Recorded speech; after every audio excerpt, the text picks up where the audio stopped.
Audio Jungle. खुलुमबाय JN बड' news चेनेलाव गासैखौबो बरायनाय थाबाय। दिनैनि गाहाय रादाबाव दङ क'क्राझाराव स्टेडियाम लुफुंनायनि थाखाय 150 कौटि रां हरनो फोसावबाय गिबि मन्थ्रिया। बिटिआरआव गामि सोसननाय आरो सिमा फुवारनायनि खामानिया सिङाव गोख्रोङै सोलिगासिनो। Pramod Boro'. Second north east olympic games 2022 wushu बादायलायनायाव 7 बर' लाइमोनफोरा बान्था मोननो हादों। दानिया फैदो आबुं रादाबाव।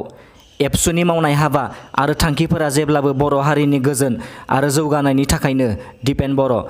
दुलाराय बर' फरायसा आफाद आरो बाक्सा जिल्ला एबसुनि बानजायनायाव सानथामनि हाबाफारिजों लानाय हारियारि मोनथाय आरो समाजारि थार बिजिरनायनि थाखाय सुबुं सांग्रांथि रेलिया मैया जोबनानै थांबाय।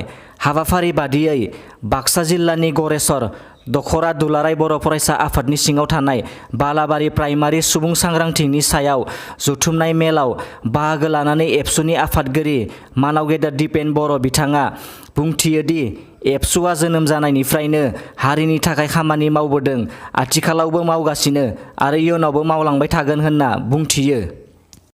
आसामा सा सानजा अलिम्पिक गेम्सनि मेडेल रेंकआव सेथि मासि आवग्रिदों। सोलिगासिनो थानाय सा सानजा अलिम्पिक गेम्स 2022 नि बादायलायनायाव आसामनि गेलेगिरिफ्रा गोख्रों गेलेना दिन्थिफुंनो हादों। आसामनि हानजाया दासिमाव गं 17 सना, गं 11 सिलभार आरो गं 9 ब्रन्ज मेडेल देरहानायनि गेजेरजों फारिलाइनि सेथि मासिखौ आवग्रिनो हायो। दिनैनि रादाबा एसेनोसै। नोंथांमोना आंनि रादाबखौ नायनानै मोजां मोनदोंबा अन्नानै साबस्क्राइब खालामनो दाबाव। गोजोन्थों।